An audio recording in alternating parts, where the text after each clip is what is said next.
The year was 2014. The place, Xandar. And here we are, 8 years later in real time. And these fictional places bring a lot of memories to us. And that is where the Guardians of the Galaxy met, fighting over the Power Stone. And we met Groot with Rocket trying to capture Peter Quill. And he was putting Gamora in a bag by accident at first. And she cut off his arms. And it was insane. And little did we know that all this time later, we'd have been on time travel escapades, and we'd have been going through the motions with the Guardians of the Galaxy, and all sorts of misadventures, and we'd be where we are today, and we'd be filling in gaps via misadventures on a brand new Disney Plus miniseries called I Am Groot. And here we are to discuss the second episode of that series today. And I'm super stoked to be here with you today to talk about that. So here we are on Marvel Maniac, an MCU after show. This is the second episode discussion of I Am Groot, the little guy. Again, I love that opening that we get with Groot, with a remote control on the MCU opening page. That's fantastic. On a desert plain, the Guardian ship sits off in the distance. I just love the background of the Guardians just kind of being there on missions or whatever's happening. You can only imagine that the Guardians are doing something Guardians-related, comic book-esque in the background of the story. Whatever Groot's up to in this episode is just kind of in the background of what the Guardians happen to be doing in their day-to-day. Groot climbs up onto a tree stump. He grabs two sticks and swings them like swords, idolizing fellow Guardian Drax, it can be assumed. I think Groot really likes Drax, and it's not said a lot, but I think he really watches Drax a lot, especially in his young days. He watches Drax train and practice, I can guess. Crouching down, he leans one Y-shaped stick into another so they stay upright, and he raises his arms up and shouts, "I am Groot!" Very proud of himself here, of what he's done. 5 minutes later, Groot has constructed the Grand Stick Tower, and it is glorious. He stands on top of it as he's finishing constructing his wind chime, which just clinks like wooden clunks. And it's also made of sticks. He checks it to make sure it works before his tower shakes. What looks like the trunk of an elephant makes its way up to Groot and starts swiping around Groot's construction as Groot dodges it and licks him with a long tongue. It breaks his wind chime. The trunk is revealed to be that of a white and purple hairy owl, elephant hybrid of some sort. It's eerily adorable, but I don't know if I'd want it as a pet.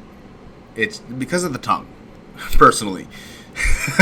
Groot backs away from his tongue, and he falls back off his hut. Groot is falling off of things a lot in the show so far, which the creature places himself on top of immediately, and it gets super comfortable and falls asleep.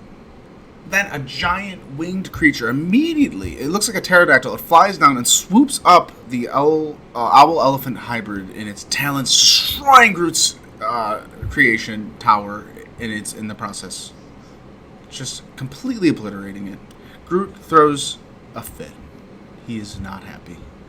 37 minutes later, Groot is still stomping his feet, and he is throwing his fit. Relatable to me while I'm taking notes on this small, short mini-sode, and most of my podcasts, most of the time.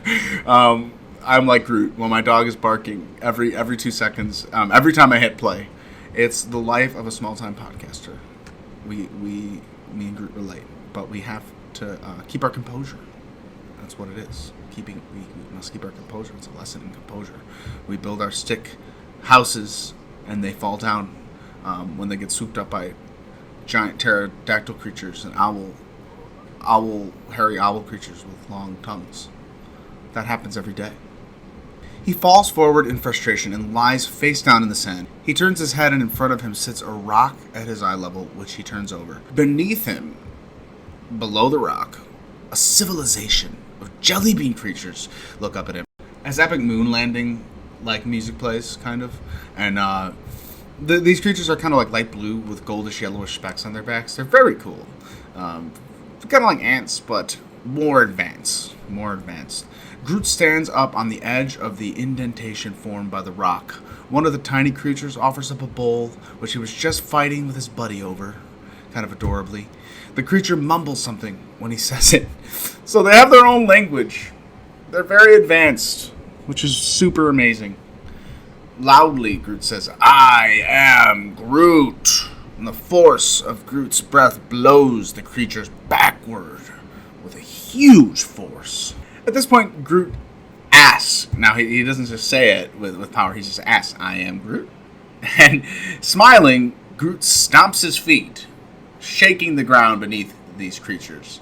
He goes, I guess, decides to go a little kaiju on the creatures, on the civilization, which isn't great. I mean, Groot is learning. He's learning here. He's young. He is, in my opinion, he's having fun. So it's innocent fun, but he's wreaking havoc here. This is not right. Let's just be clear. This isn't right. He reaches down, he plucks a twig, and he picks his teeth with it, and then he flicks the twig away back at the creatures, and they scatter as it falls among them. 3 of the creatures wear war paint and fling stones at Groot with primitive slingshots. We want to stop Groot here. He's getting into some trouble. They're clearly more advanced than Groot even knows about, and I don't know if they're advancing their technology as this is happening. Because, they start off with the slingshots and then they clearly move into some more advanced technology. Maybe they have, some bunkers with some, some technology just for a situation like this, a giant kaiju tree attacking their civilization. It's kind of insane that this is happening to them. I can't help but see it from their perspective. Groot turns his head and smiles at the rock attack. He just smiles at that. He blows the creatures back, and he claps his hands with childish joy. Now, some of the creatures aim guns, and they shoot lasers at Groot. Now, a rock formation opens, revealing a double-barreled laser cannon that fires at Groot. Groot, now visibly concerned, not as happy-go-lucky about being a kaiju. He's now realizing he's kind of a little bit in over his head here. Dozens of the creatures fly around Groot's head in little aircraft, giving off a barrage of tiny laser fire. These creatures are advanced, which gives me a relief at the end of the episode, at the twist we'll talk about, that maybe, most likely, they're okay. Groot covers on the ground, shielding his face with his hands. He is being literally bombarded with lasers here, floored to the ground with lasers. And as you can see in the hole of their civilization, there are a lot of sticks and coverings in the hole. So I'm going to double down on the fact that when Groot stepped in the hole, that he didn't step on anything but sticks, and he didn't kill any creatures. I'm tripling down that every life was spared in the making of this short. I'm positive. That's just my in-canon, world canon, that young Groot did not take the lives of this civilization. They survived. Like, instead of stepping on anything, he stepped on, like, sticks and rocks. Like, he didn't step on any of the creatures directly at all when he took that final step. Groot very subtly farts out a leaf, which brings pure silence to the battlefield. This ends the war. The fart. It floats out of him and gently on the ground over the creatures. Groot lies in the fetal position and opens his eyes.